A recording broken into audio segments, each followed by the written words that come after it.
हाँ, स्टार्ट कर सकते हैं बिल्कुल भी। ठीक है। भरोसा सबको मेरा नमस्कार। आज हम इस मुद्दे पर चर्चा करेंगे, वह है परंपरागत और आधुनिक महिलाएं। आज हम यह जानने का प्रयास करेंगे कि परंपरागत और आधुनिक महिलाएं में क्या अंतर है और आधुनिक महिलाओं की वजह से हमारे वर्तमान समाज पे क्या प्रभाव पड़ रहा है।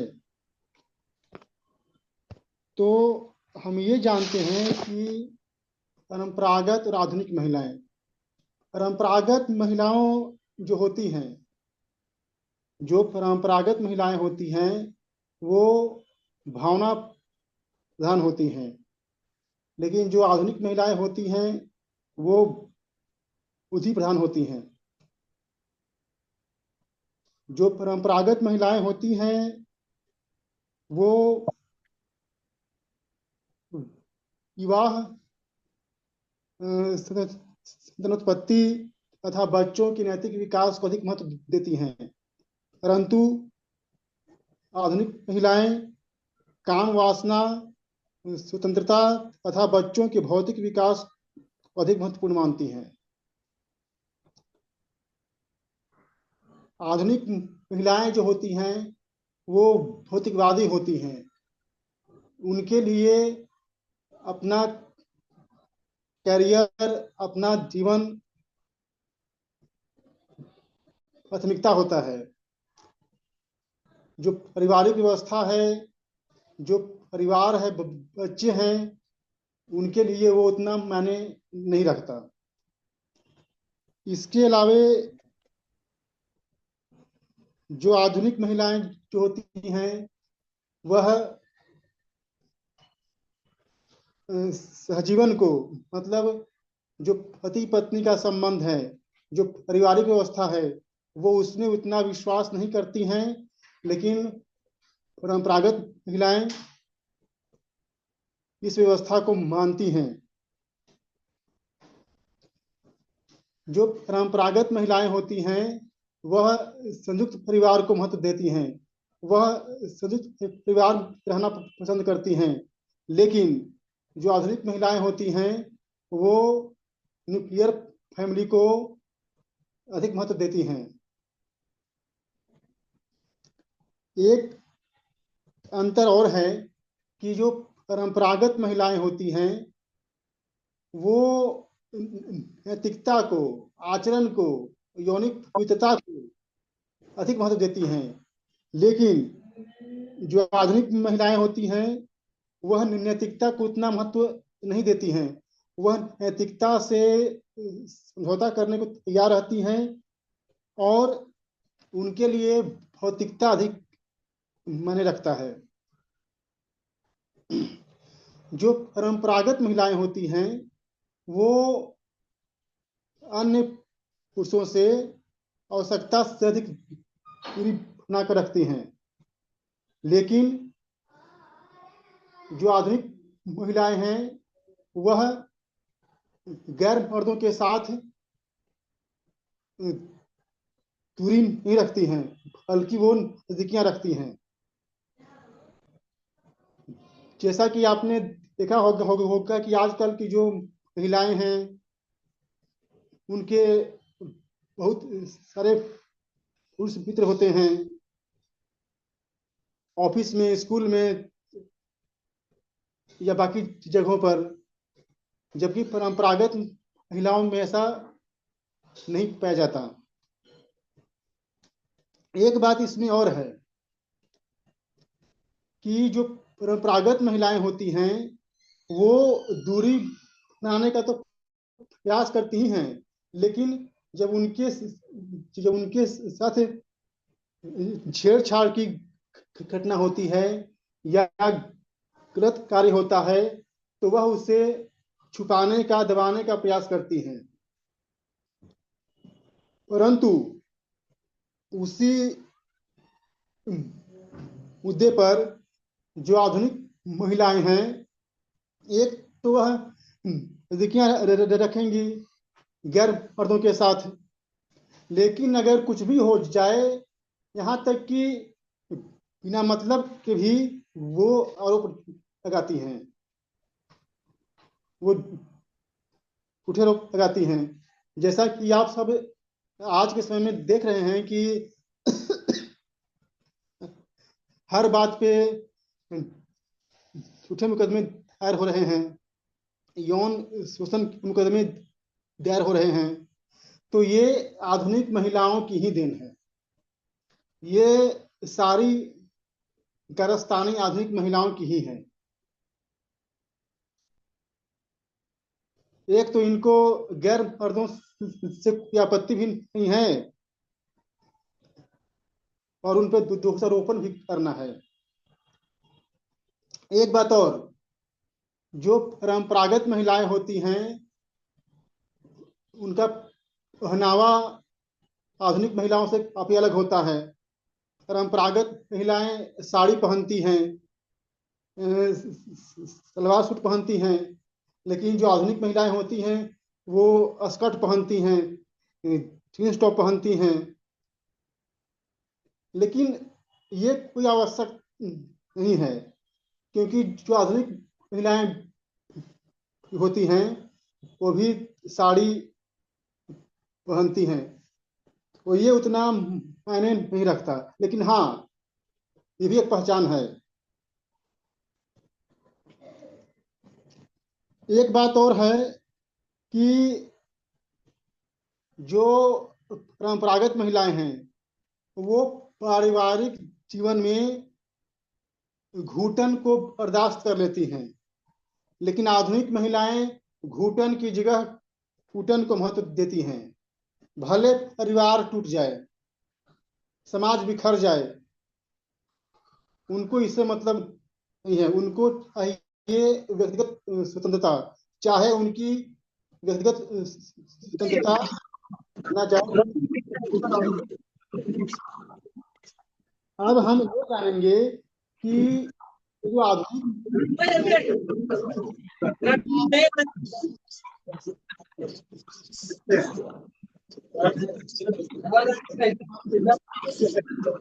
पे क्या प्रभाव पड़ रहा है। तो ये जो आधुनिक महिलाओं ने सारे समाज को ब्लैकमेल करने का काम किया है। इन्होंने पारिवारिक व्यवस्था को, उसके अनुशासन को छिन्न भिन्न करने का काम किया है और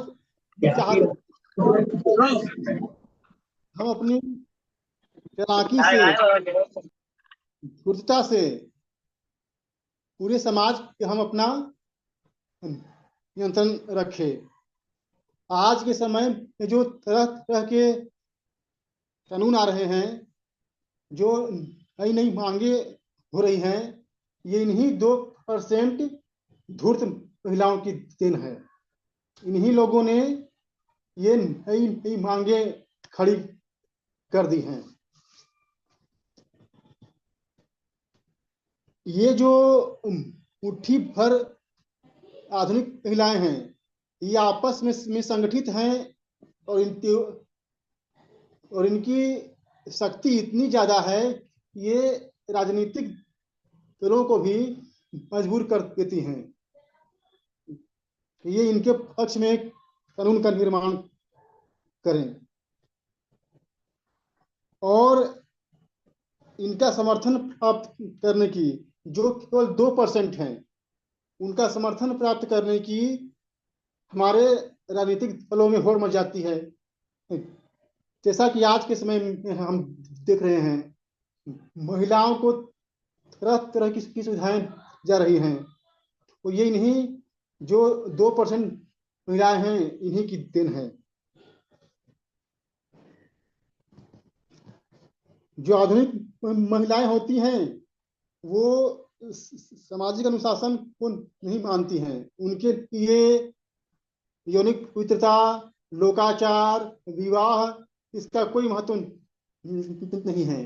उनका बस एक ही है कि हम जिंदगी को अपने तरीके से जिएंगे।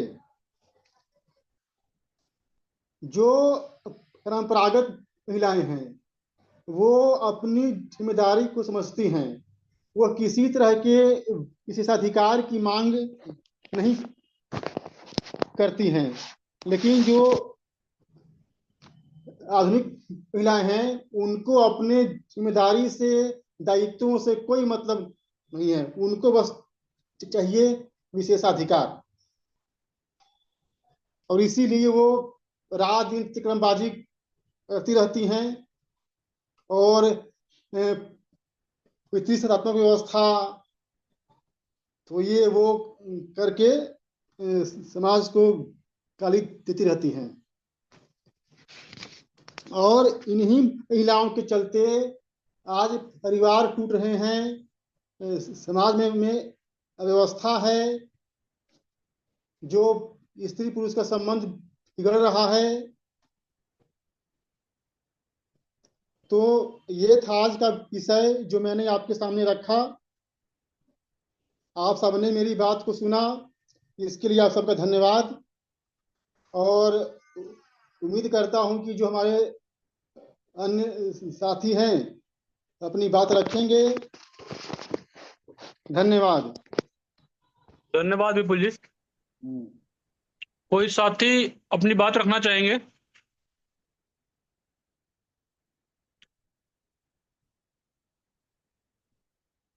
कोई भी साथी विषय को आगे बढ़ाए।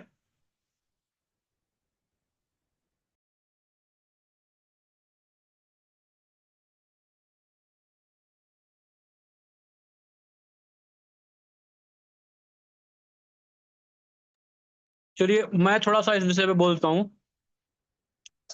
एक तो आधुनिक और परंपरागत महिलाओं की बात हो रही है। मुझे लगता है केवल महिलाएं ही आधुनिक और परंपरागत नहीं हैं, व्यवस्था भी आधुनिक और परंपरागत होती है। पुरुष भी आधुनिक और परंपरागत हैं, और दोनों में जो एक चीज कॉमन दिखाई देती है कि अगर आधुनिक पुरुष या आधुनिक महिला को लिया जाए तो वह दोनों ही जो है व्यवस्था से प्रभावित हैं। अर्थात आधुनिक व्यवस्था आधुनिक महिला और आधुनिक पुरुष का निर्माण करती है। आज से 20 वर्ष पहले, 30 वर्ष पहले आप देखेंगे तो जितना डिजिटलाइजेशन नहीं था उतना ही जो है हमारी स्वच्छंदता नहीं थी। लेकिन धीरे धीरे जैसे जैसे जो है वो हम अपने अधिकारों के बारे में सचेत होते चले गए, तो हमने केवल अधिकारों पर ही विचार करना शुरू कर दिया, कर्तव्य और दायित्व तो भूल गए। और उसका एक कारण और भी दिखाई देता है, अर्थ संग्रह। अर्थात सबके भीतर अर्थ संग्रह की प्रवृत्ति बढ़ेगी, और अर्थ संग्रह की प्रवृत्ति बढ़ने का अर्थ है भौतिकवाद का बढ़ना, वस्तुओं का, संसाधनों का, जो सुख संसाधन की जो चीजें हैं वस्तु, उनका बढ़ते ही चले जाना।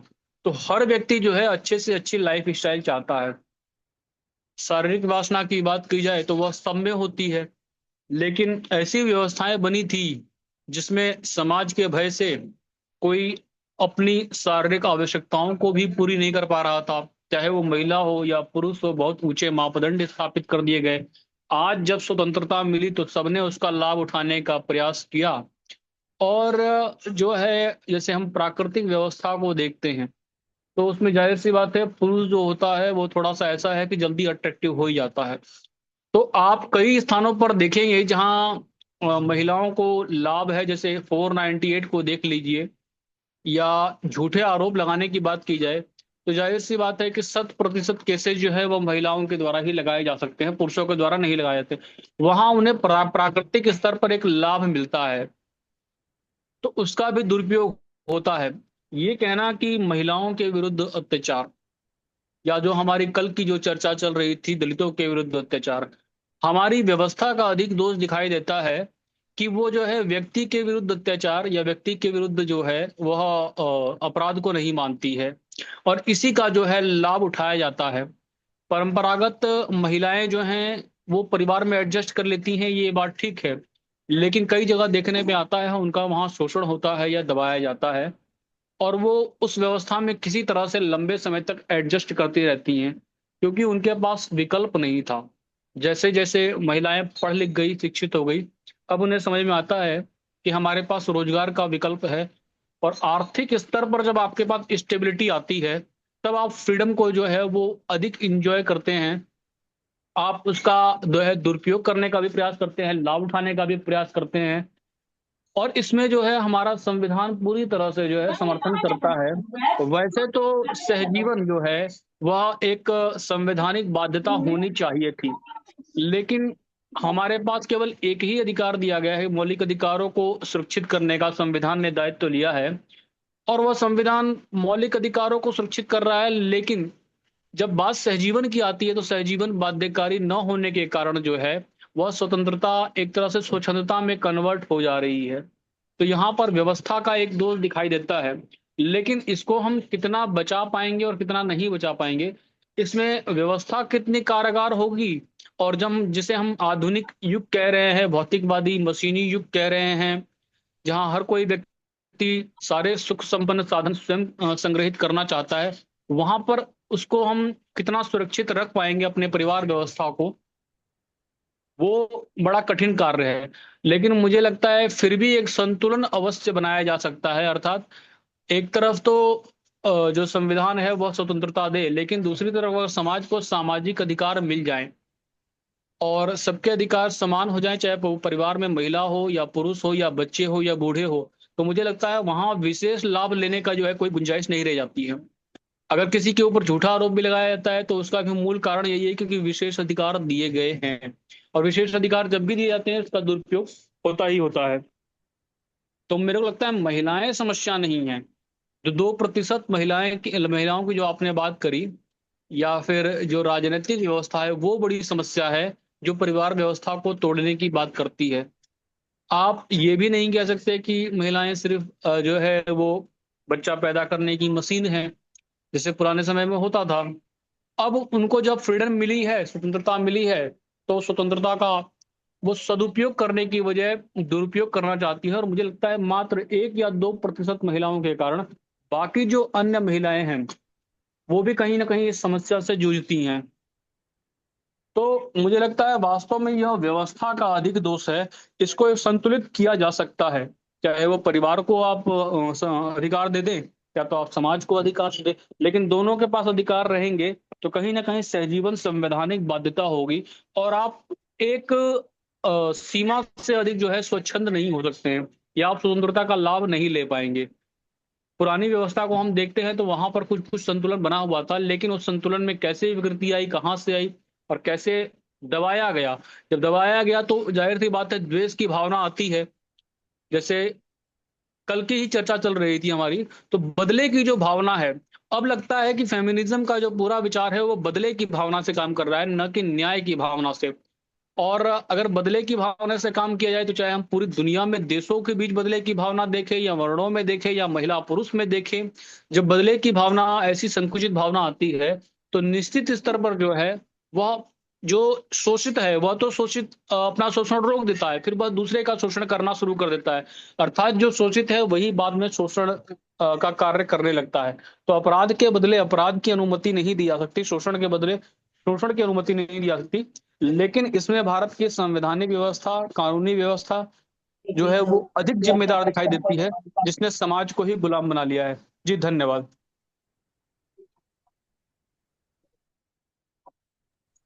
अन्य कोई साथी इस विषय पर अपने विचार रखना चाहेंगे?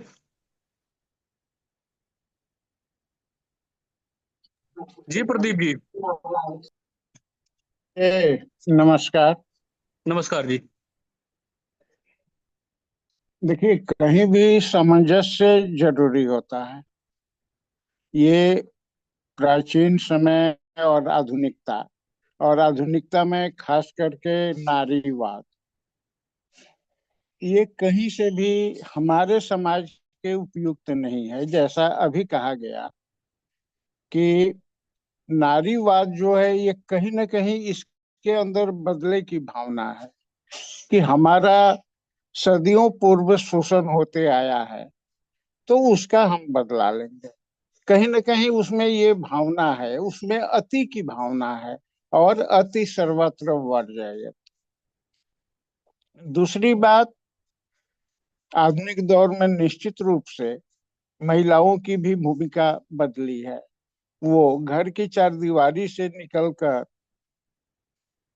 ऑफिस क्षेत्र में जा रहे हैं, तो इसका असर तो पड़ेगा, क्योंकि हमारी जरूरतें बढ़ चुकी हैं। जरूरतें इसलिए भी बढ़ी कि हम भौतिकता की अंधी दौड़ में शामिल हो चुके हैं। तो ऐसी स्थिति में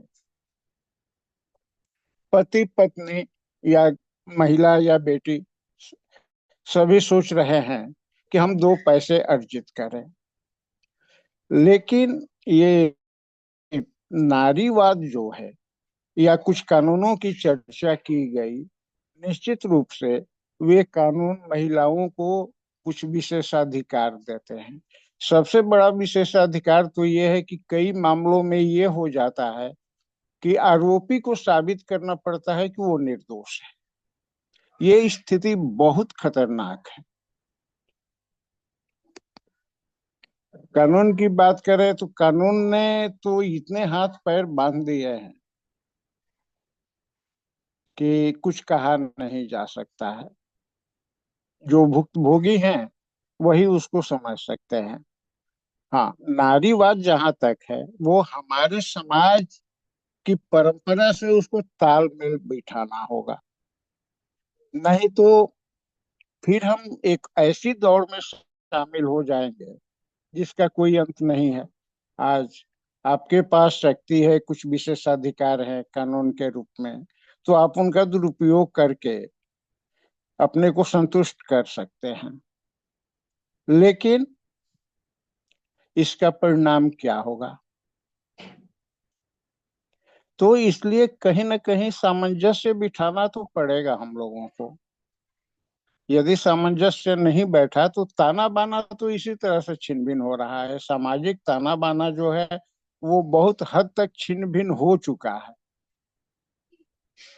जो थोड़ा बहुत बचा हुआ है छोटे शहरों में, गांवों में, धीरे धीरे वो भी खत्म हो जाएगा।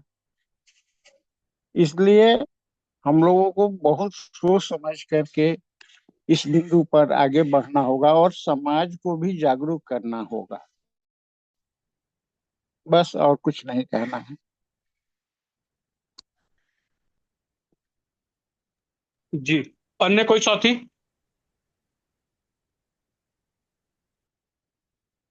बताइए मदन जी।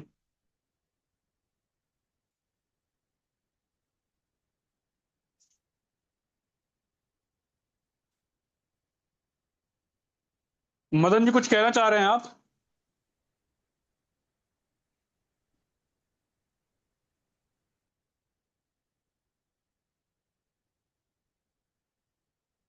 कोई और साथी अपनी बात रखेंगे?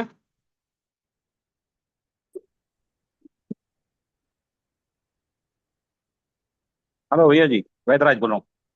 जी वैद्यराज जी बताइए। थोड़ा सा साउंड है, मैं थोड़ा सा उसमें जाता हूँ, कम साउंड वाली जगह में जा रहा हूँ। अब ये सुनो ना, ये परिवार में जो आधुनिकता है ना, बेटियां जिस तरीके से कपड़े पहनती है ना, कुछ कहा नहीं जाता, बड़ा उटपटांग लगता है, बहुत खराब लगता है। जवान होती बेटियां जिस तरीके से कपड़े पहनती हैं, और पिता के सामने, भाई के सामने में, अच्छा नहीं लगता। इस बारे में ये मैं ये सोच रहा था कि ये कैसे रुके ये। आवाज आ रही है भैया मेरी? जी आ हेलो। रही है आवाज। तो ये आधुनिकता है, जो पहनावे की जो आधुनिकता है, शिक्षा विक्षा ग्रहण करना, सबको पढ़ाई वढ़ाई करना, वो चल जाता है। आधुनिक चीजों का उपयोग करना, आधुनिक तकनीक का उपयोग करना, गाड़ी चलाना, किसी चीज में कोई प्रतिबंध नहीं है। मित्र यारों के साथ में घूमना वगैरह, किसी चीज का वो प्रतिबंध नहीं है भले। लेकिन ये जो कपड़ा का जो पहनावा है ना लड़कियों का, वो अति से ज्यादा गंदगी की ओर जा रहा है। बस इतना कहना था। जी। अन्य कोई साथी? नीता जी कुछ कहना चाह रही हैं?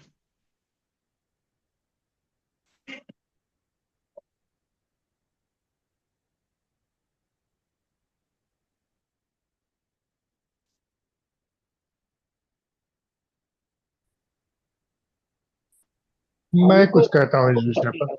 बताइए। मुझे लगता है कि जब हम बात कर रहे हैं आधुनिक महिला और परंपरागत महिला, तो कहीं ना कहीं हमारे दिमाग में यह बात जरूर है कि हम आधुनिक से उनको समझ रहे हैं जो वर्तमान युग के अनुकूल, या यह कह लीजिए आधुनिकता का एक आवरण ओढ़ रखा है, अपने आप को पढ़ी लिखी कहती हैं, अपने आप को मॉडर्न कहना ज्यादा पसंद करती हैं। मॉडर्निटी एक जो मेरी संजय जी से बात हो रही थी, संजय तिवारी जी से, तो उन्होंने कहा था कि कलिकाल का राक्षस मॉडर्निटी है, और मैं इससे काफी हद तक सहमत हूँ। अगर हमारा आधुनिक महिला से तात्पर्य इस बात को लेकर है कि महिलाएं आत्मनिर्भर हैं, महिलाएं जो है पढ़ी लिखी हैं, महिलाएं समाज में आज पुरुषों से कंधे से कंधा मिला के चल रही हैं, तो मुझे लगता है कि इसमें हमको कुछ और गंभीरता से विचार करने की आवश्यकता है। अगर हमारा आधुनिक महिला से यह तात्पर्य है कि पूर्ववर्ती महिलाओं के साथ हुए अत्याचार की कहानियां सुनाती हुई, शासन से या यह कह लीजिए समाज से, व्यवस्था से विशेषाधिकार की मांग करती हुई, एक सहजीवन के बजाय समाज में बदले की भावना से काम करती हुई स्त्री की अगर हम बात कर रहे हैं आधुनिक महिला के परिप्रेक्ष्य में, तब यह चर्चा प्रासंगिक हो सकती है।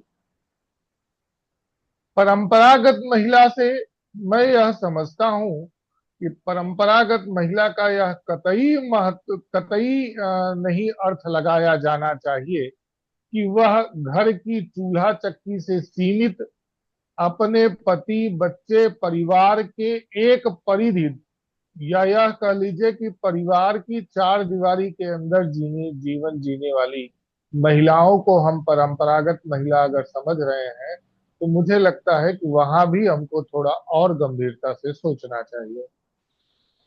परंपरागत महिला से हम यह समझ सकते हैं कि भले ही वो आत्मनिर्भर हो, भले ही वो पढ़ी लिखी हो, भले ही उसका पहनावा वर्तमान युगानुकूल हो, वर्तमान परिवेश के अनुकूल हो, लेकिन वह पारिवारिक मूल्यों के लिए, सामाजिक मूल्यों के लिए समर्पित है, तब मैं उसको परंपरागत महिला के रूप में भी समझ सकता हूं।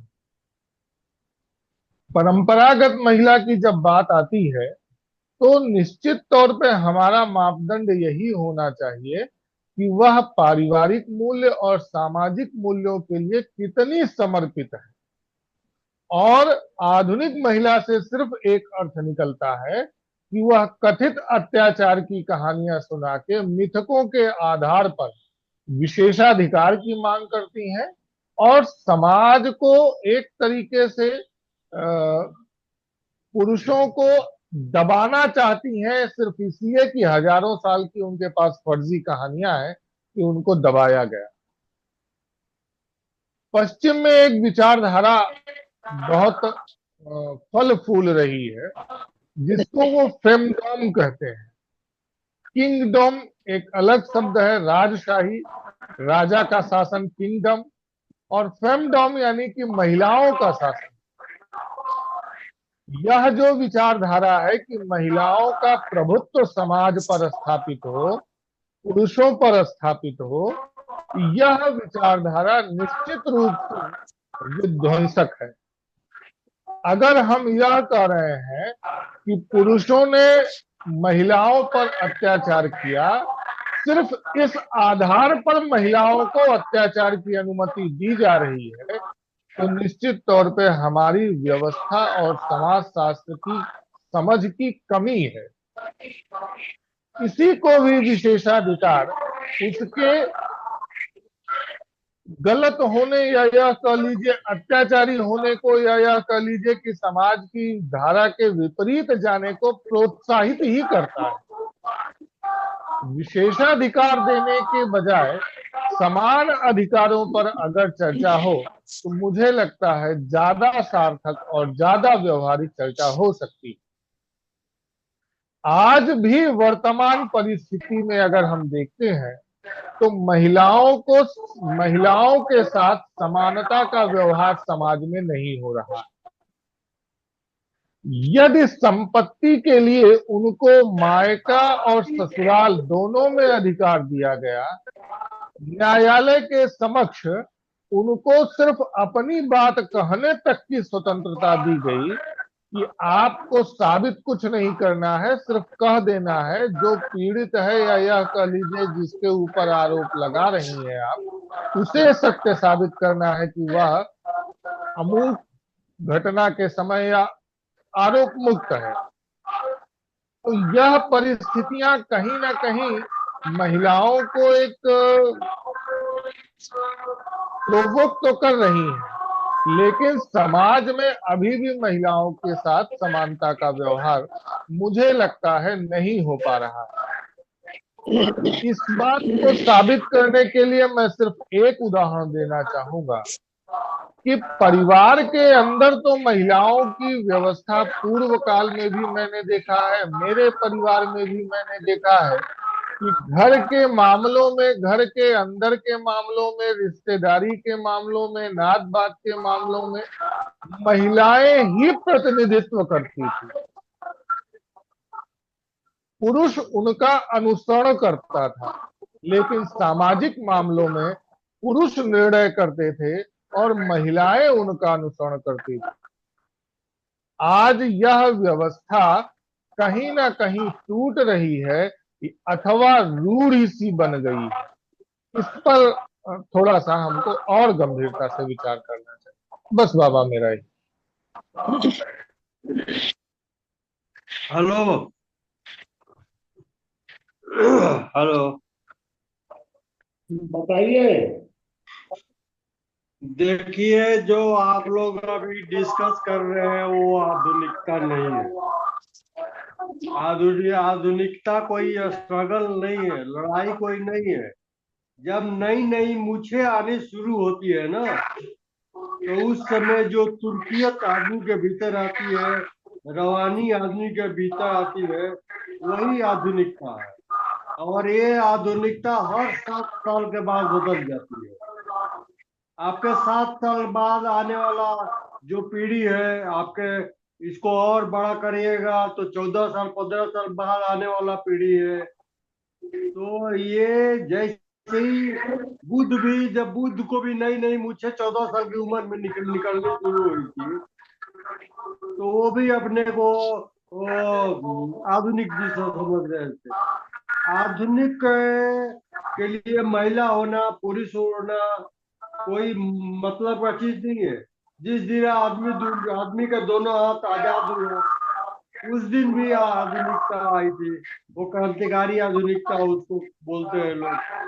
तो आधुनिकता आप चाहे या चाहे नहीं चाहे, वो स्वच्छंदबाजी होते हैं लोग। स्वच्छंदता वही से आधुनिकता से ही जन्म लेती है। और आधुनिकता का उम्र से मतलब उसको, अब ये मैं मना नहीं करता हूँ कि कोई 80 साल का आदमी आधुनिक नहीं हो सकता है, लेकिन आप ट्रेडिशनल होते जाता है आदमी। जैसे जैसे कमलेश्वर की मैं कहानी पढ़ रहा था, ताला पर था, वो 3 पीढ़ियों का ताला घर बंद करने का था। वो कहता था कि बंद कर दिया ना, वो फिर उसकी नई पीढ़ी कर रही है बंद कर दिया।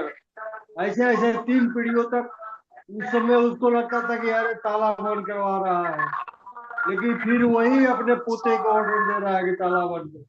तो ये ट्रेडिशन परंपरा जो है लोड लेने से होता है। लोड आता है आपसे आप आता है, इसीलिए कहता है सब हमारा सोसाइटी में बिगड़ रहा है तो शादी कर दो। तो ये स्वतंत्रता बाद है।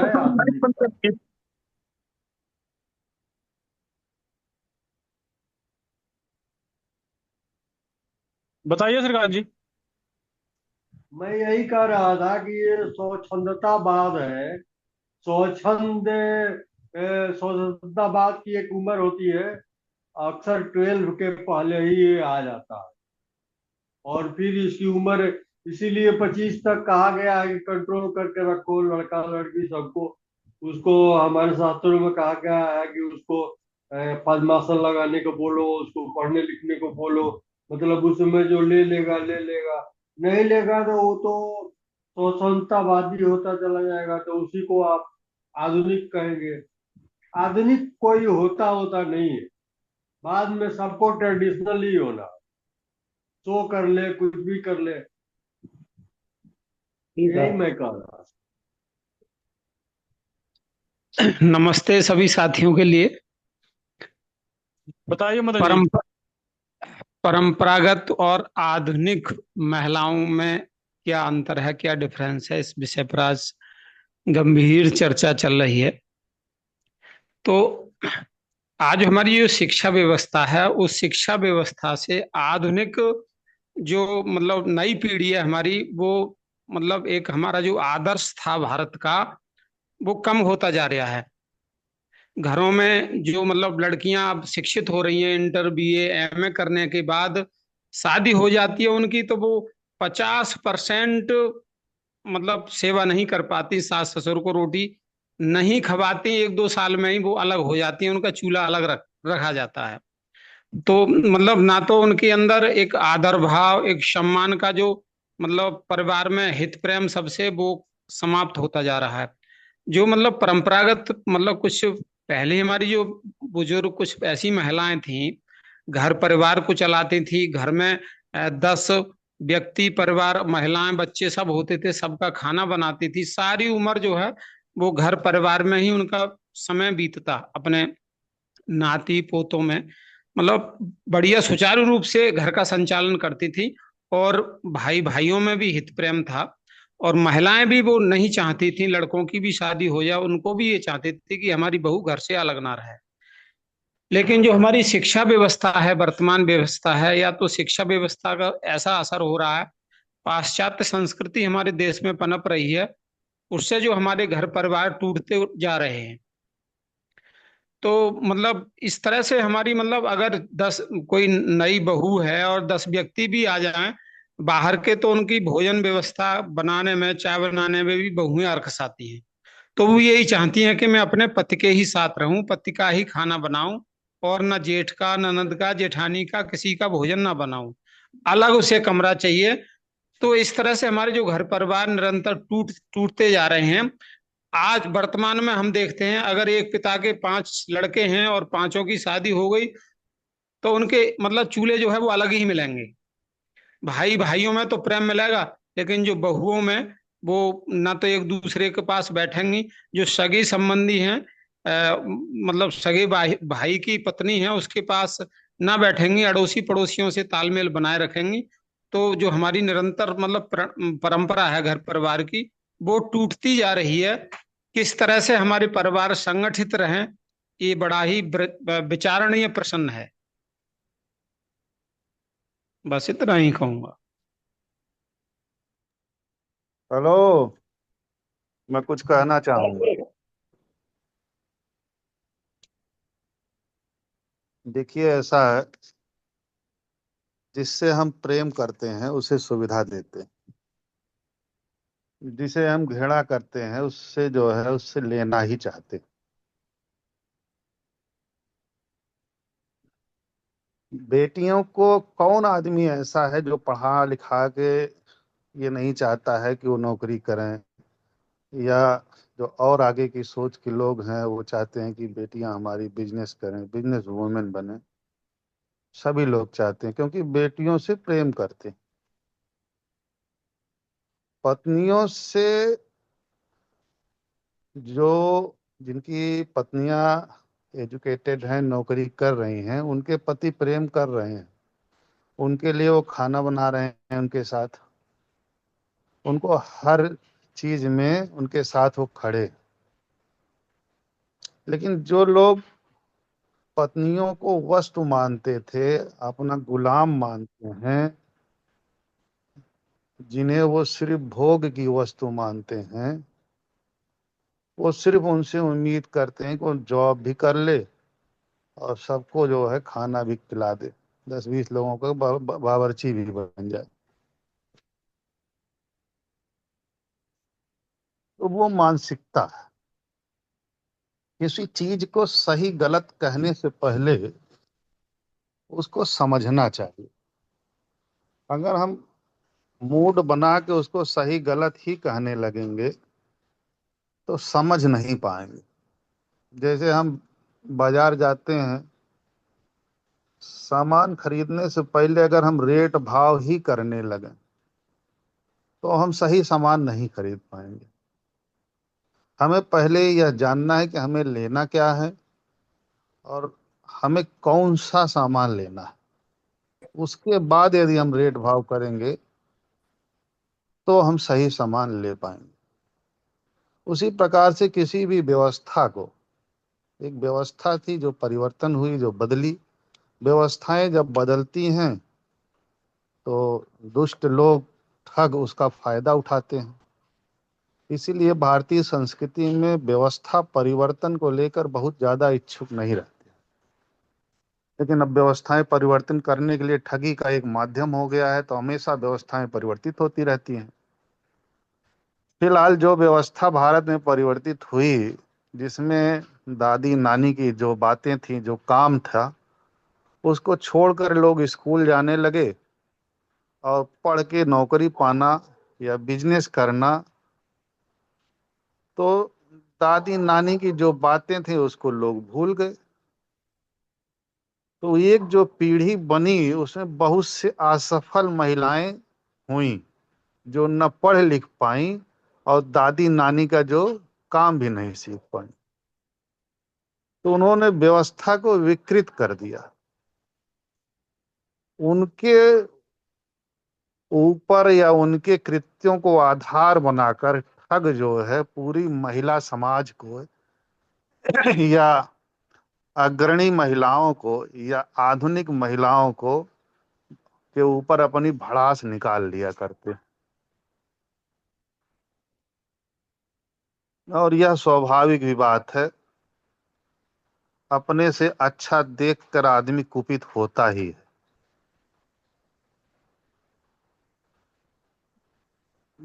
भारतीय महिलाएं आज के समय में, ऐश्वर्या राय जैसी महिला जिन्होंने अपने हजारों करोड़ों का कैरियर अपने बच्चों के लिए छोड़ दिया, तमाम ऐसी महिलाएं हैं। माधुरी दीक्षित हैं, ऐश्वर्या राय हैं और तमाम बिजनेस वुमेन हैं जिन्हें हम और आप नहीं जानते हैं।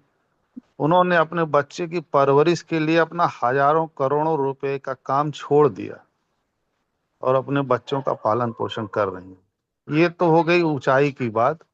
हमारे आपके घरों में अब बहुत सी महिलाएं ऐसी हैं जो यह जानती हैं कि संयुक्त परिवार में रहने का यह फायदा है कि हम भी जॉब कर रहे हैं, वो भी जॉब कर रहे हैं, तो मम्मी पापा घर पे हों जरूरी है, भाई बहन घर पे हो जरूरी है, परिवार बड़ा हो तो जरूरी है। कोई न कोई अपने बच्चों को नौकर के भरोसे नहीं छोड़ना पड़ेगा।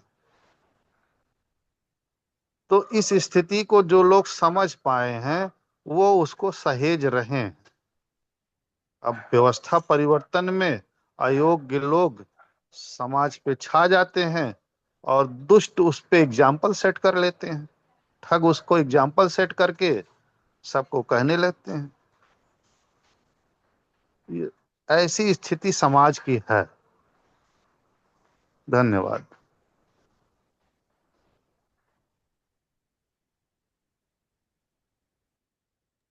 जी, अन्य कोई साथी?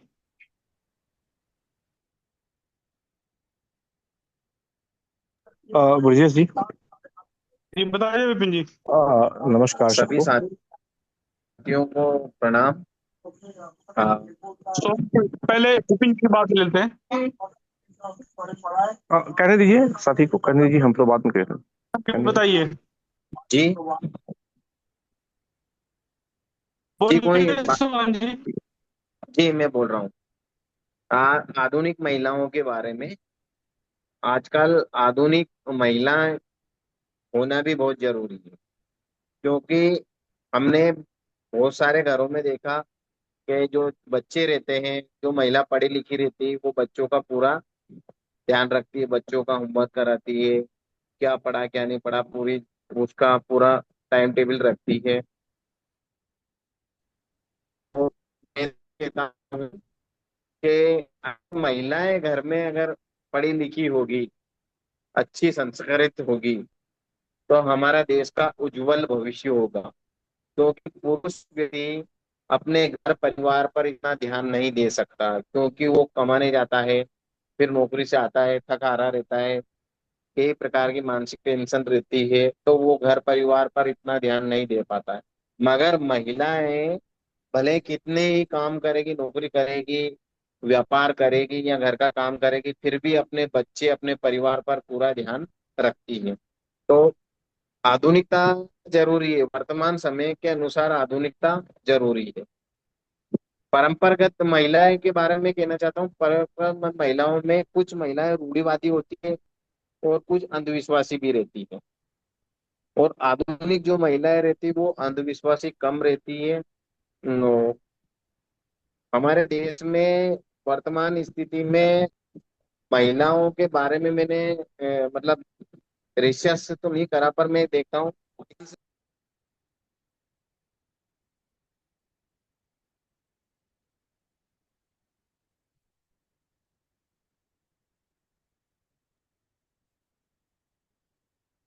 राजेश जी कुछ कहना चाहे तो बताइए।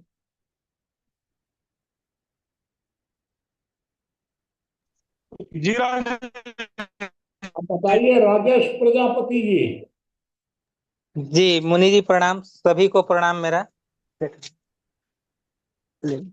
मेरा परंपरागत महिलाओं और आधुनिक महिलाओं दोनों में मेरा विचार एक ही समय में परंपरागत मैं उनको लेता हूं जो बाबा शारीरिक शोषण भी कर 50 दिन जो हमारे अच्छे मर्यादा को पकड़े हुए हैं, जो सभ्यता को संस्कार को पकड़े हुए हैं, उन महिलाओं को मैं परंपरागत महिलाओं के रूप में लेता हूं।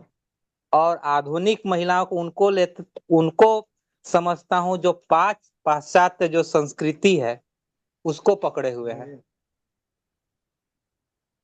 और ये जो परंपरागत हैं, ये घर को बचाने वाली महिलाएं हैं। घर जो टूट रहा है उसे ये बचा रही हैं, और आधुनिक महिलाएं घर तोड़ने में सहायक हैं। अच्छा अच्छा परिवार जो है बहुत सरलता से पाश्चात्य संस्कृति के कारण टूट जा रहा है।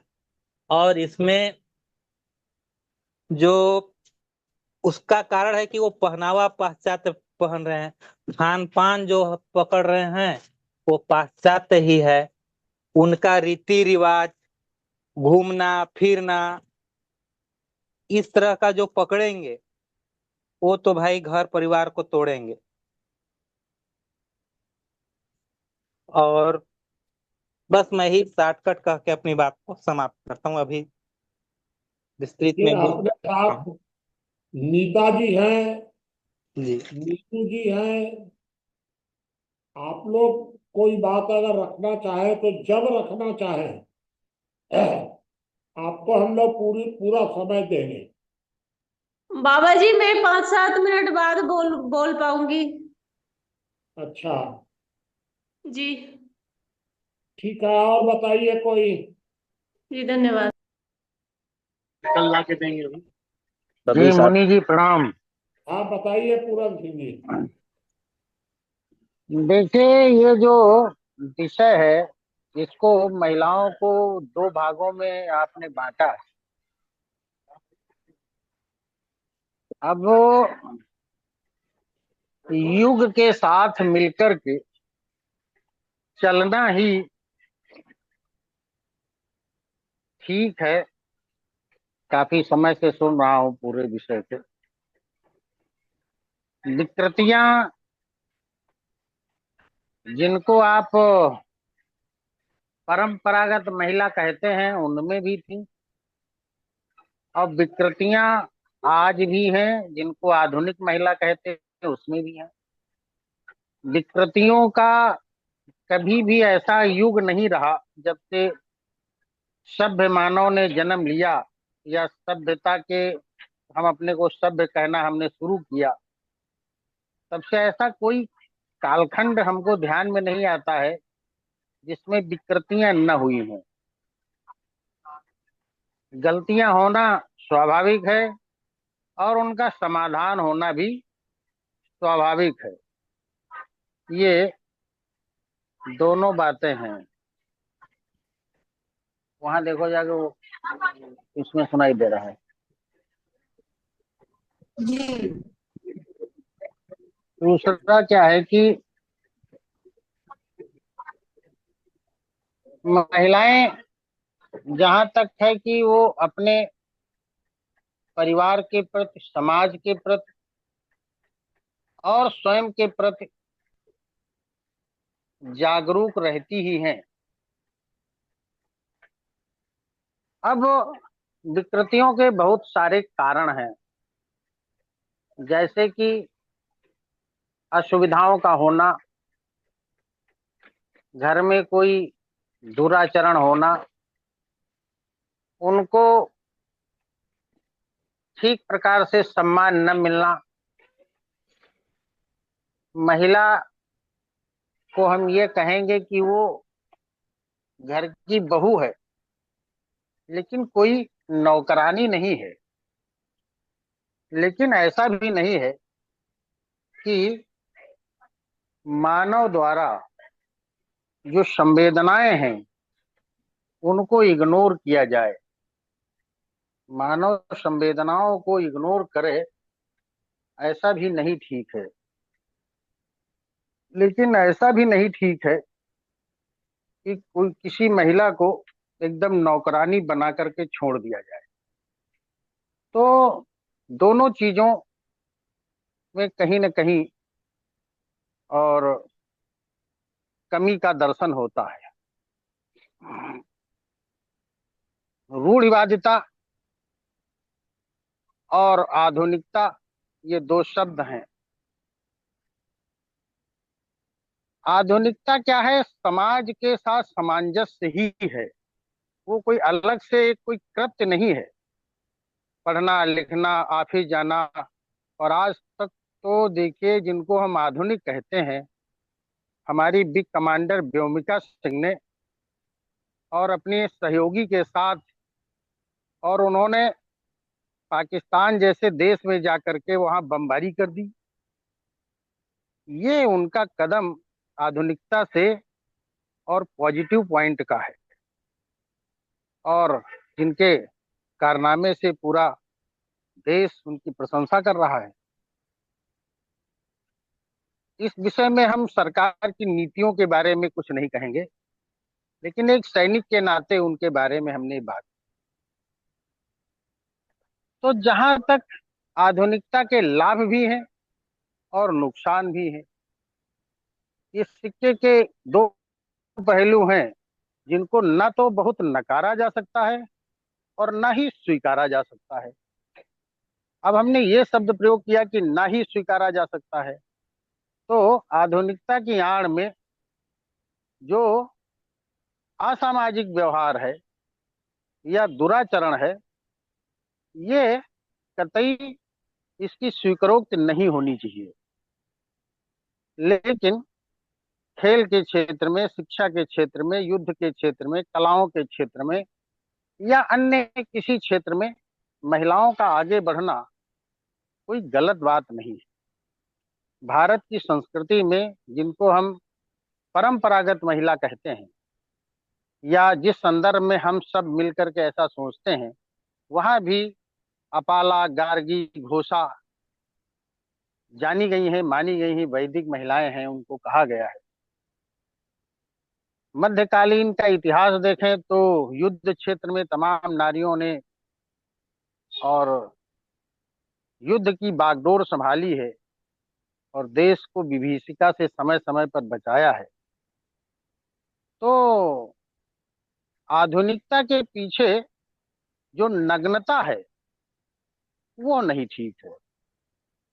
केवल हिंदू धर्म में ही या हिंदू दर्शन में ही जो आधुनिकता घुस गई है, उसमें हम पाश्चात्य देशों की बातों को कह करके और उसकी नग्नता को स्वीकार कर लेना ये ठीक नहीं है। हमारे यहाँ तो देखिए ईसाई पर्याप्त मात्रा में रहते हैं इस देश। ईसाई महिलाओं को आप नंगा नहीं देखेंगे, वो गाउन पहनती हैं, पूरा उनके पैरों तक जाता है। मुसलमान महिलाएं हिजाब पहनती हैं, जो उनका कोई अंग आपको नहीं दिखता है। और आधुनिकता के नाम पर हिंदू महिलाएं जो अंग प्रदर्शन करती हैं वो बहुत समीचीन नहीं है, ये तो मैं कहूँगा। फिर भी एक बात आती है कि कानूनन उनको स्वतंत्रता है, तो ठीक है। इससे दूसरा विषय ये उठता है कि जो पुरुष हैं उनको अपने मन को ठीक करने का और संयम करने का एक प्रयोग है कि वो कितना धैर्य रख सकते हैं, कितना संयम रख सकते हैं, कितना अच्छे समाज की संरचना कर सकते हैं। ये चुनौती है। इसलिए आधुनिकता को कहीं ना कहीं हम सब ने मिलकर के स्वीकारा है। जैसे शिक्षा भी इसका एक पहलू है, स्वास्थ्य सेवाएं भी इसका एक पहलू है, और तमाम प्रकार की जो चीजें आधुनिकता के साथ जुड़ी हैं और जो बहुत ही जिनके अंदर ये कहना चाहिए कि वो हमारे दैनिक जीवन के लिए बहुत उपयोगी है, उसमें कहीं ना कहीं ये चीजें आ रही हैं। जैसे टेलीविजन में कोई साबुन बेचता है तो वो अर्धनंगी महिला का ही चित्र बनाता है, जैसे लगता पुरुष वर्ग का कोई आदमी साबुन नहीं लगाता है। तो इस प्रकार की हमारी जो सोच है, वो महिला को नग्न देखने की जो एक वृत्ति है, उस वृत्ति का अंत होना चाहिए। क्योंकि आदरणीय मुनि जी कहते हैं कि विचार से ही सब कुछ संभव है, और हमारे विचार सुधर जाएंगे तो हम सुधर जाएंगे। तो इसलिए हम अपने विचारों को ठीक रखें। दुनिया कहाँ से कहाँ जा रही है इसका कोई बहुत ज्यादा वो नहीं है, और हाँ, नीरू जी कुछ सबको कहना ठीक। चाहते हैं। जी जी जी जी। नीरू शर्मा जी बताइए आप।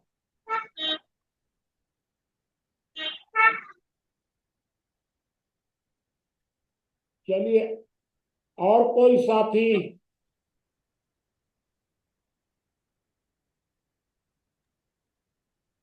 मेरा एक प्रश्न है मुनि जी। हाँ, परंपरागत क्या? पूछिए भैया, पूछिए। हाँ, बताइए। क्या आवाज नहीं आ रही है? आपका वॉइस ब्रेक हो रहा है सोहन जी। कोई बात नीता जी को कहनी हो, नीरू जी को? हाँ जी भैया, कुछ पूछ रहे थे प्रश्न, मैं बोलूं या आप पूछोगे? ओ, आप रखिए, हेलो। सोहन जी की आवाज नहीं आ रही है। ठीक है, धन्यवाद। प्रणाम सभी जन। ये क्या परंपरागत महिलाओं की परिभाषा बताइए। अभी आप रुक जाइए, नीता जी की बात कंप्लीट हो जाए। मैं ये कह रही थी बाबा जी की जो जिसको प्राचीन समय में महिलाओं की स्थिति और अब में मुझे ये अंतर दिखाई देता है कि प्राचीन समय में जो भारतीय संस्कृति में जो नारी का जो जीवन था, नारी का जो महत्व था, वो एक आदर्श स्थिति थी। वो हमारे समाज का मतलब मेरुदंड का काम करती थी। समाज के निर्माण में सबसे मतलब महत्वपूर्ण भूमिका यदि मुख्य किसी की रहती थी तो वो नारी की थी। और नारी की स्थिति हमेशा ऊंची रही भारतीय समाज में। उसके पास एक लक्ष्य होता था और उसके इतने रूप होते थे, चाहे आप शिक्षा को ले लीजिए, चाहे उसका त्याग ले लीजिए, चाहे उसकी सादगी ले लीजिए, चाहे उसका समर्पण ले लीजिए। नारी हमेशा ही हमारी संस्कृति में समाज को ऊंचा उठाने में, समाज का कल्याण करने में, समाज को विकास करने में, प्रगति देने में हमेशा उसका बड़ा मुख्य रोल रहा है। प्राचीन समय में जब तक कि हमारी संस्कृति बाहरी, हमारा देश बाहरी शक्तियों के आने से हमारी संस्कृति में घालमेल नहीं हुआ, तब तक की स्थिति की मैं बात कर रही हूँ प्राचीन समय में। वहां पे चाहे आप शिक्षा क्षेत्र में देखिए, वैदिक काल में देखिए, नारी को ब्रह्मवादिनी कहा गया।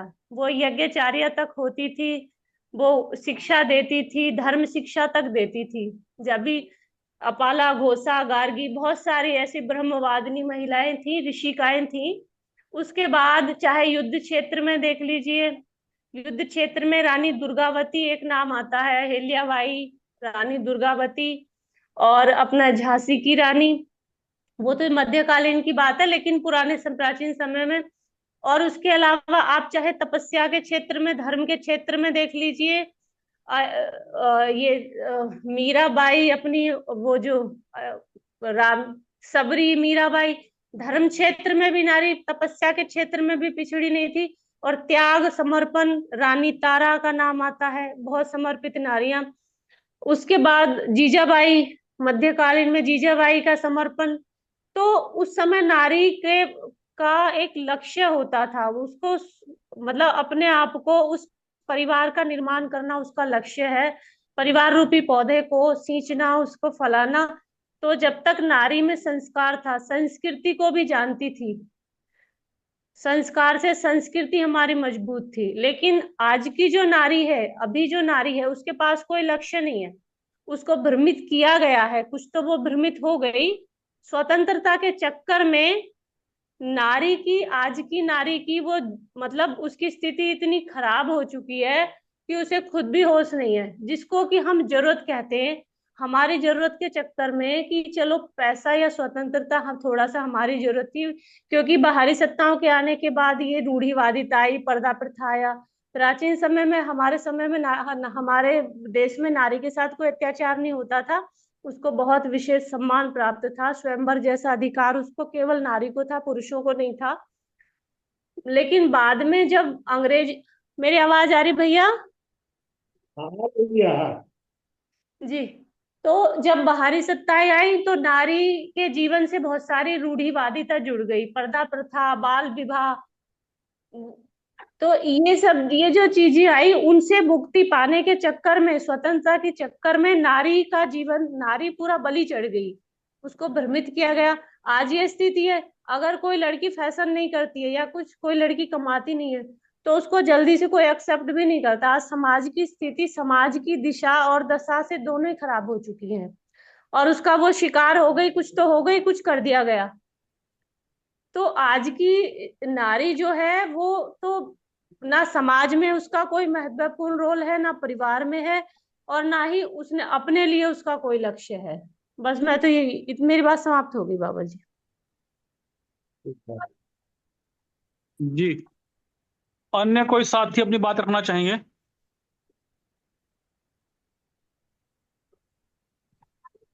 आचार्य जी, आप कुछ कहना चाह रहे हैं? जी बताइए। सभी साथियों को नमस्कार। बस 5-7 मिनट में। जी जी जी।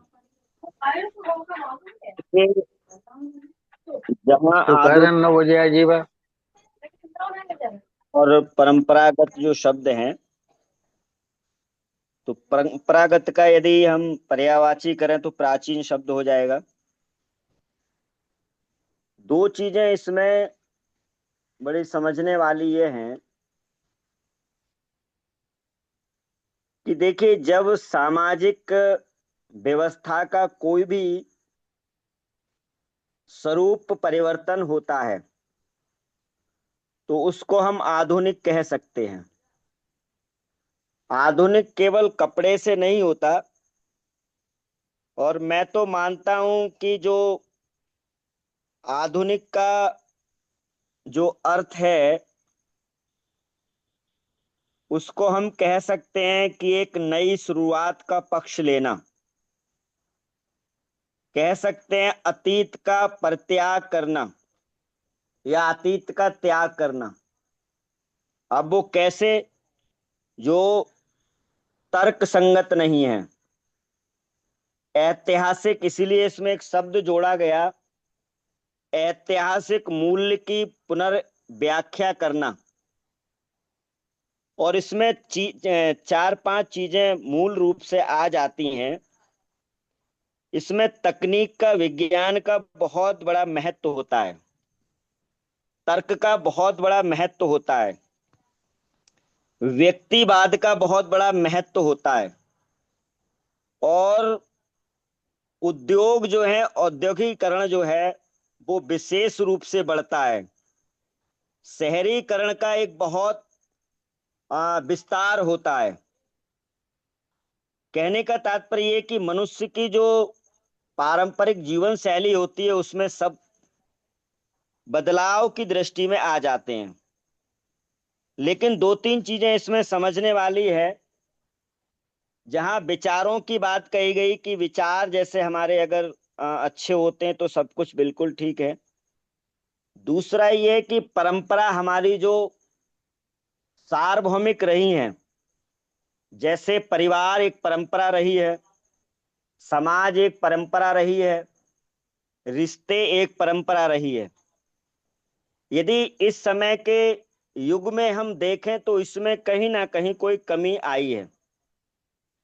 दूसरा, एक धर्मवाद को यदि हम देखें तो बड़ा अच्छा एक कॉन्ट्रडिक्शन उसमें मिलता है, हमें एक विचार मिलता है।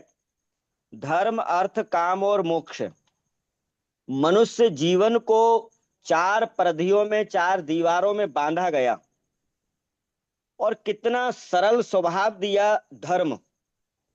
अब धर्म की व्याख्या केवल जो आज की व्यवस्था है उससे न लेकर के, जहां विचार परिपक्व हो, विचारों में उत्कृष्टता हो, और बहुत अच्छा व्यवहार दृष्टि, कर्तव्य के प्रति, समाज के प्रति, परिवार के प्रति, मतलब धर्म शब्द आते ही कोई भी शब्द छूटेगा नहीं। नैतिकता, मानवता, इंसानियत, कोई शब्द। दूसरा शब्द दिया अर्थ, तीसरा दिया काम, और चौथा दिया मोक्ष। इन 4 अवस्थाओं में हम देखेंगे कि पहला शब्द छूट चुका धर्म, और अंतिम शब्द भी छूट चुका मोक्ष। 2 शब्द हमारे पास हैं, अर्थ और काम।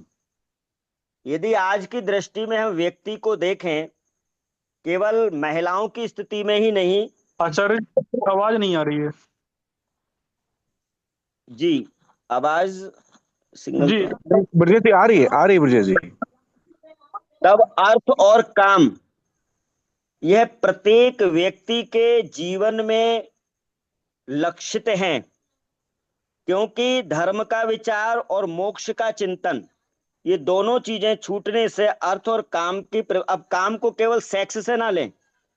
काम का मतलब चाहना है, पुत्तेषणा, वित्तेषणा, लोकेषणा, ये सब बहुत सारे विस्तार हो जाता है, समय नहीं रहता इस तरह से।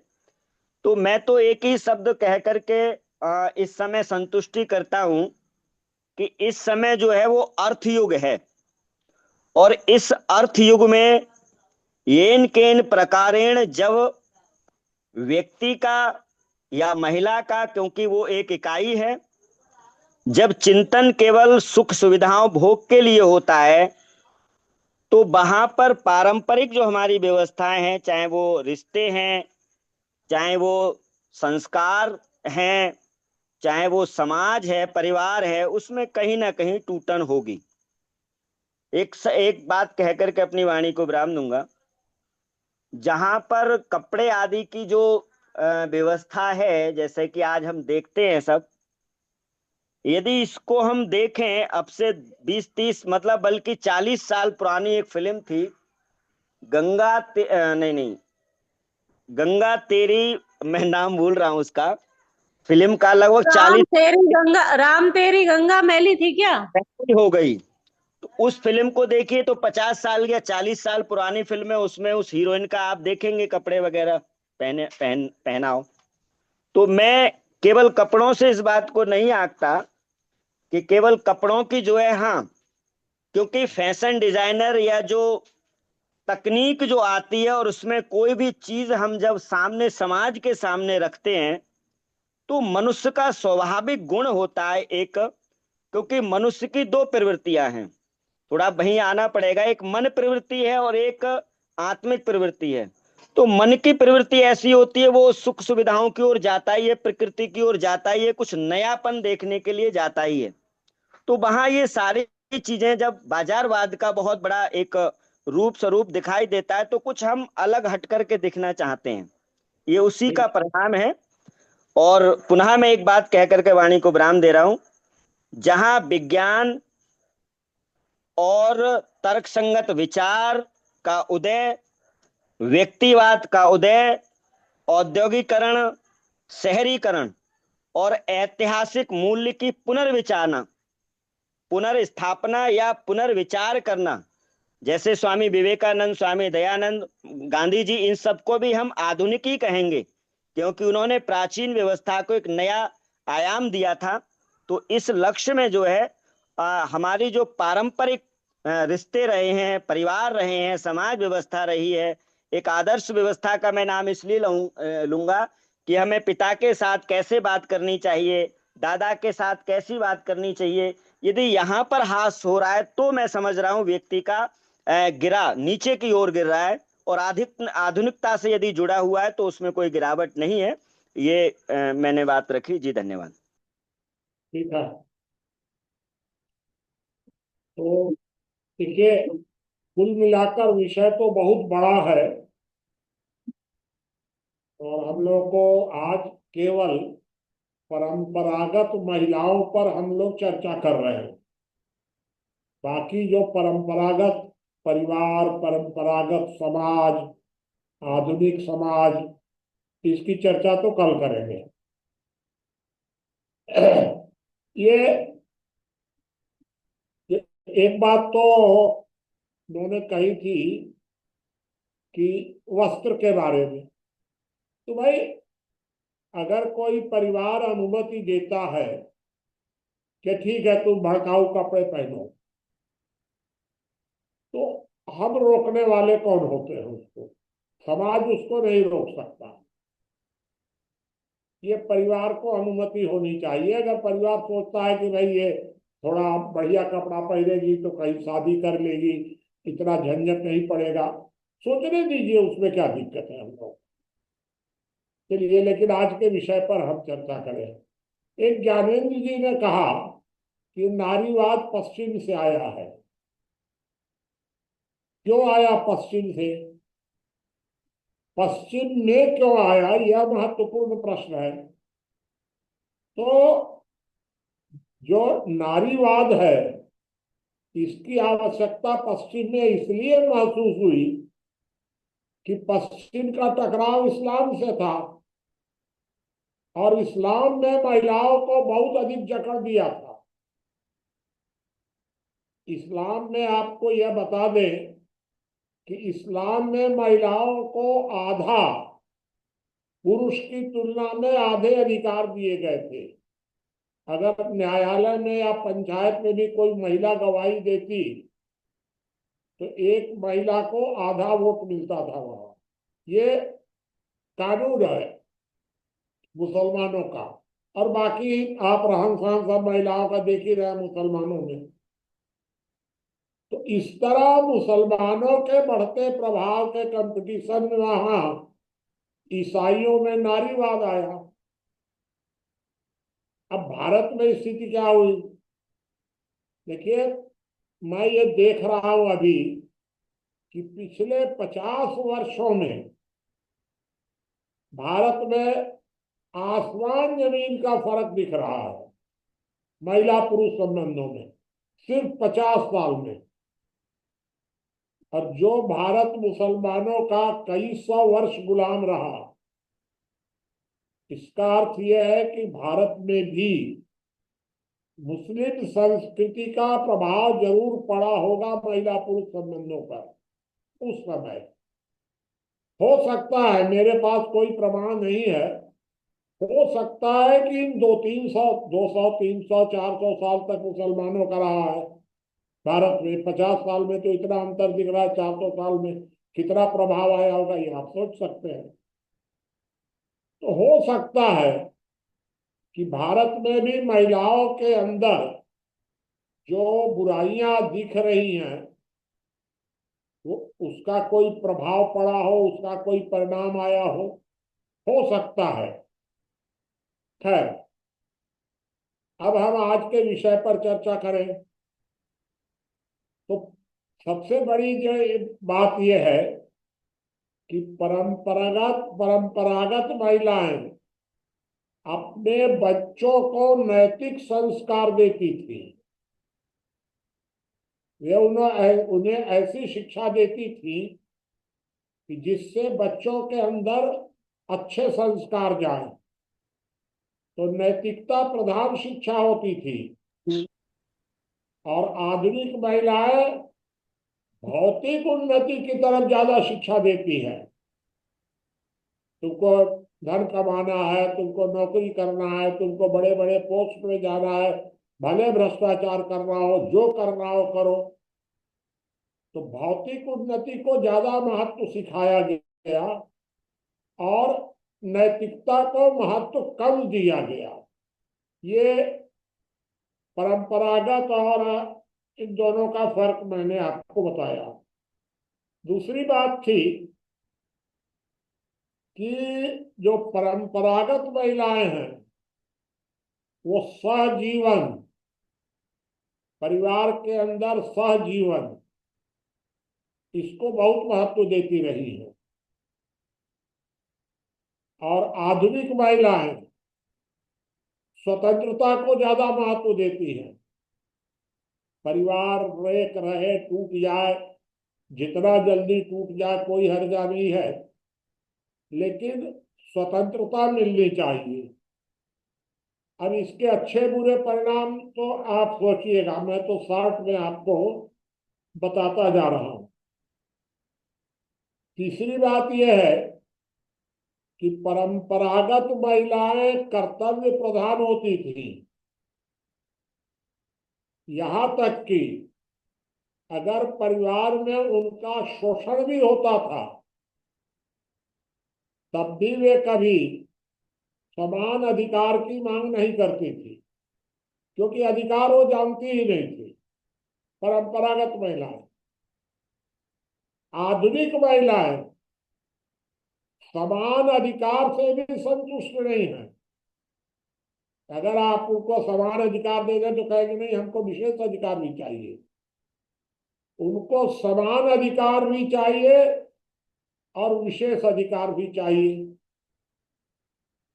अब आप सोचिए कि कौन सा सही और कौन सा गलत, क्योंकि पुराने जमाने में शोषण से भी या शोषण में भी परिवार की महिलाएं संतुष्ट रहती थी। और अब की महिलाएं, आधुनिक महिलाएं पूरा विशेष अधिकार लेने के बाद भी असंतुष्ट रहती हैं। सारा सब कुछ वो लूट लेना चाहती हैं एकदम। तो भाई ये दोनों के बीच में तो अंतर तो हो गया बहुत ज्यादा। प्राचीन समय की महिलाएं सेक्स और संतान उत्पत्ति, इन दोनों में संतान उत्पत्ति को अधिक महत्वपूर्ण मानती थी। वर्तमान महिलाएं संतान उत्पत्ति के प्रति उतनी गंभीर नहीं है, बल्कि सेक्स को बहुत ज्यादा महत्व दे रही हैं। पुराने जमाने में सेक्स को इतना ज्यादा महत्वपूर्ण महिलाएं नहीं देती थी, वो उनको आंतरिक मामला मानती थी। ये दोनों के बीच में एक बहुत बड़ा फर्क आया है। फिर एक अंतर और आया है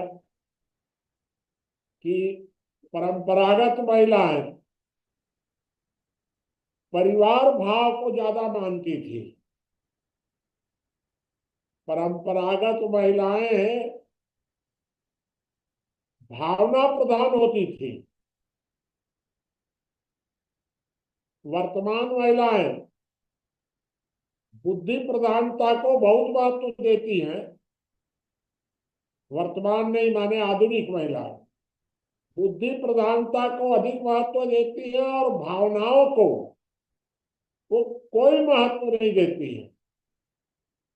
ये भी एक बहुत बड़ा फर्क है।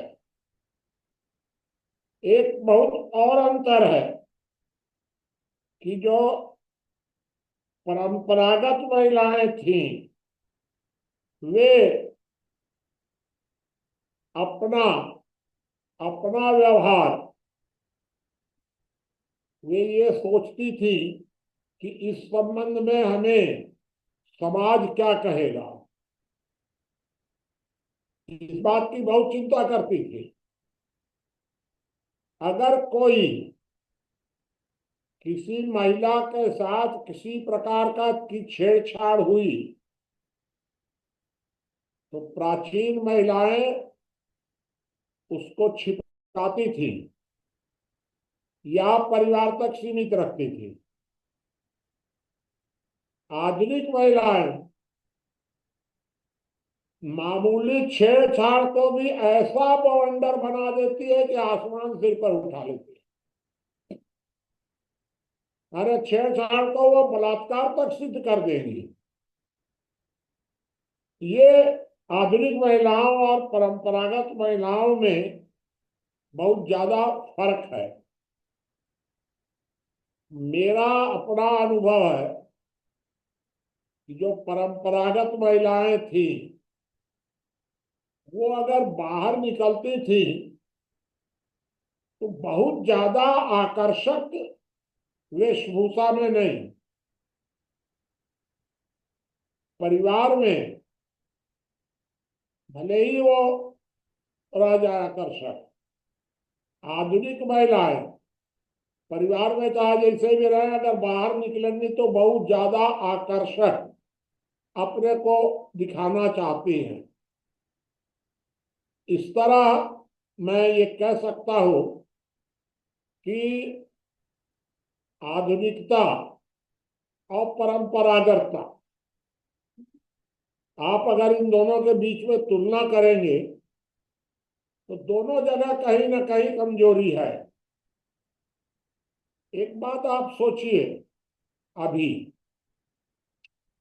वर्तमान समय में अगर आधुनिक महिलाएं कुल मिलाकर अभी मानी जाती है करीब करीब 2%, 2 हो सकता है, 3 हो सकता है, 5 हो सकता है।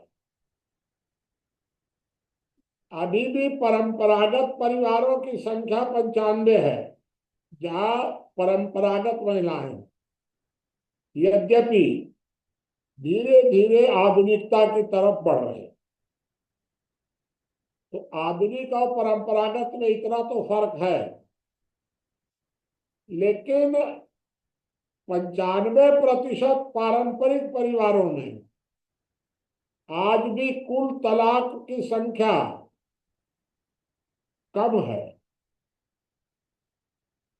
और आधुनिक महिलाएं, इनकी संख्या तो कुल मिला के 2 या 5% है, तलाक 50% है।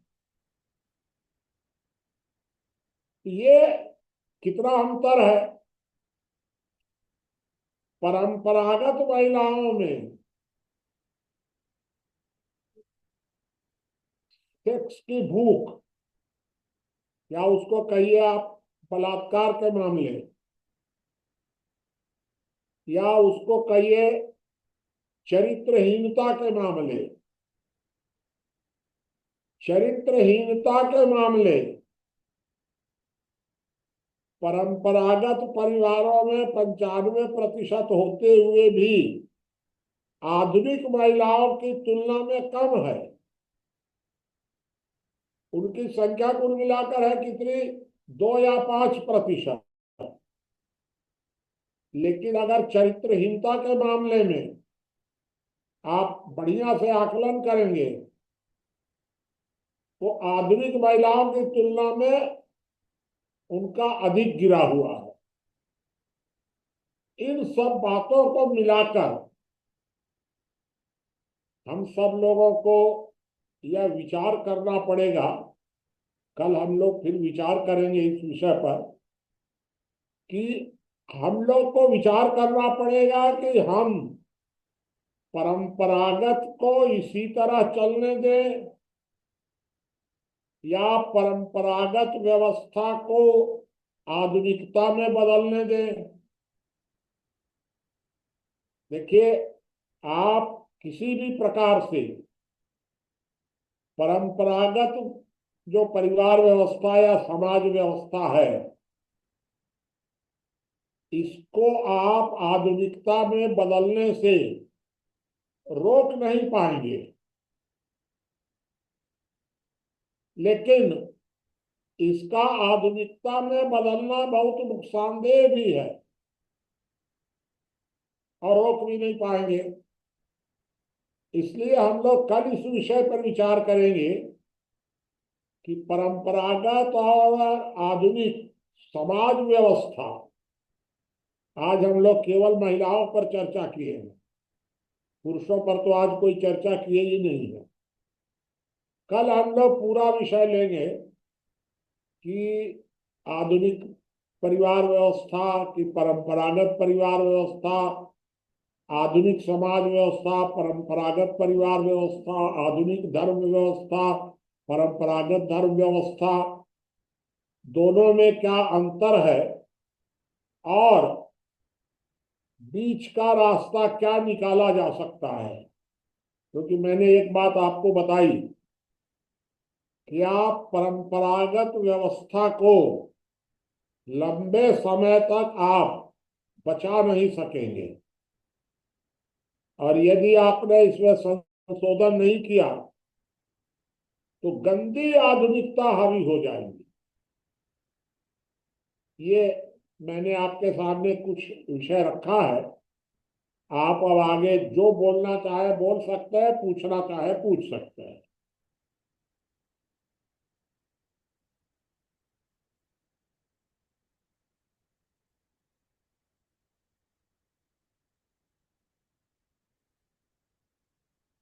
बताइए भाई।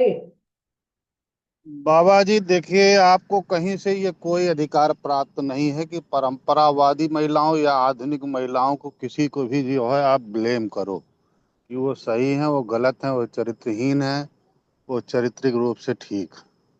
ये पूर्णतया गलत बात। दूसरी बात यह है कि सिर्फ दो नंबरी कहने से काम नहीं चलेगा, दो नंबरी विचारों से सहमत होना पड़ेगा और समाज को बड़ा मानना पड़ेगा। गाना रटने से चीजें नहीं होंगी, जीवन में लाना पड़ेगा। आज समाज एक नंबरवाद की तरफ बढ़ रहा है। दो नंबर की चीजों से जब बताइए तक समझिए जी, ये बताइए कि अगर कल का विषय आप आज ही रख देंगे तो कल क्या रखिएगा?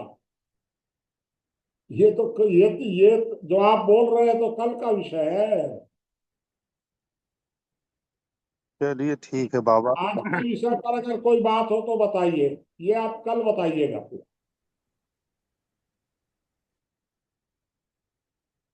बताइए, और किसी को कोई बात पूछनी हो, कहनी हो तो।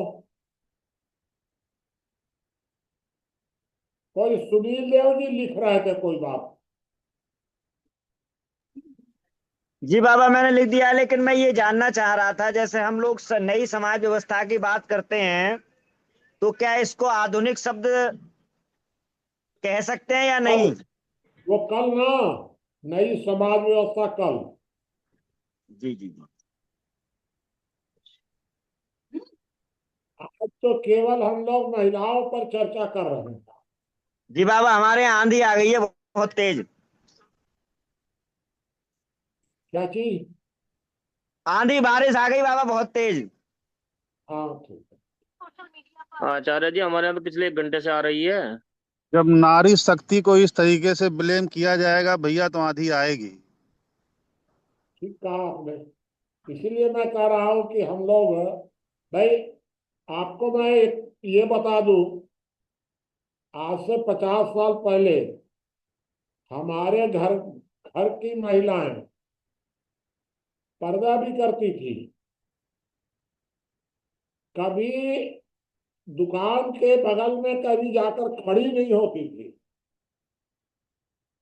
घर में ही दुकान थी हमारी, कभी बगल में खड़ी नहीं होती थी। आज हमारे घर की महिलाएं ऑफिस में काम कर रही हैं। अब इसको हम क्या माने, गलत माने कि सही माने? बाबा, आपके बचपन में महिलाएं ब्लाउज पहनती थी कि नहीं पहनती थी? पहनती थी, आज की तुलना में अधिक। सिला हुआ कपड़ा पहनती थी?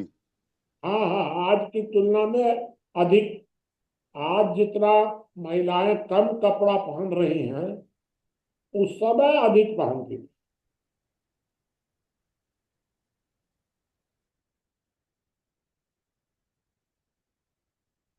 चलिए, और कोई बात कोई पूछना चाहे तो बताइए।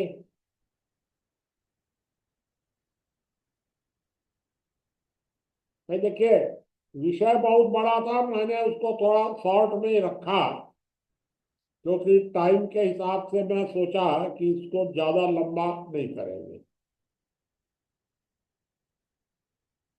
हाँ बाबा, अब 9:30 हो गया, खत्म करिए। हाँ, देखिए ब्रजेश जी, कल का विषय तो मैंने बता दिया है आपको।